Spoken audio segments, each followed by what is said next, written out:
Dans une note circulaire datée du 11 novembre dernier, Sani Yaya, ministre togolais de l'économie et des finances, mettait les directeurs des sociétés d'État en garde contre les importantes dépenses effectuées par les sociétés d'État et les établissements publics au titre des étrennes, à l'occasion des fêtes de fin d'année.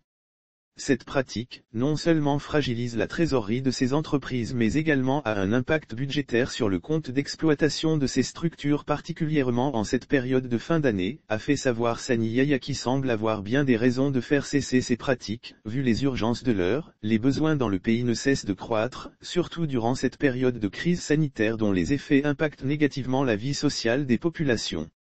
Nécessitant une mobilisation accrue des ressources pour y faire face, argumente-t-il. Ne seront finalement prises en compte que des dépenses des étrennes publicitaires, et les ressources engrangées serviront à la réalisation d'actions de responsabilité sociale en soutenant le gouvernement dans la mise en œuvre de projets visant l'amélioration des conditions de vie des populations et la cohésion sociale, notamment les cantines scolaires et de façon générale la promotion des filets sociaux, la prise en charge de la femme enceinte et du nouveau-né, projet Wezu, etc. Une goutte d'eau. Cette note qui entend mettre fin aux dépenses que l'on pourrait qualifier de superflues, peut sonner comme une volonté de l'exécutif de dépenser utilement dans une période où la crise sanitaire a comme charançonné les bourses étatiques, avec pour conséquence des éternelles levées de fonds devenues le péché mignon de nos dirigeants. Mais ne doit-on pas chercher les solutions ailleurs que du côté de ces dépenses de fin d'année? Les faire cesser suffira-t-il pour réussir les vastes chantiers? Ne sont-elles pas une goutte d'eau à côté des dépenses que les dirigeants eux-mêmes se permettent l'année durant?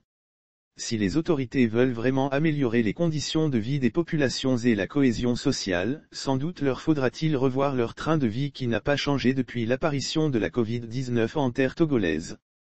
Comment prendre au sérieux cette annonce quand les salaires des ministres n'ont jamais été un tant soit peu revus pour soutenir le choc économique?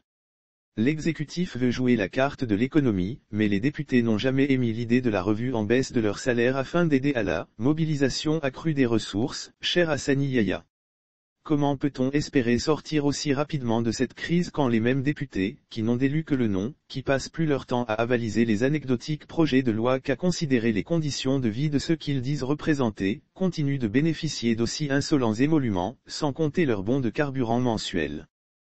Quid des membres du bureau à l'Assemblée nationale qui sont des intouchables? Ont assez ce pays pour avoir le courage de prendre des décisions pour une fois populaires? Il faut avoir bu toute honte pour continuer de percevoir plus d'1 million de FCA en qualité d'élus du peuple, et encore dans une période aussi délétère où les citoyens, eux, n'obtiennent même pas la revalorisation du salaire minimum interprofessionnel garanti, SMIG, difficilement payé. C'est par là qu'il faut commencer, par là qu'il faut secouer le cocotier. Les étrennes à elles seules ne suffisent pas. La mauvaise gestion des deniers publics gangrène le pays en raison de l'impunité ambiante.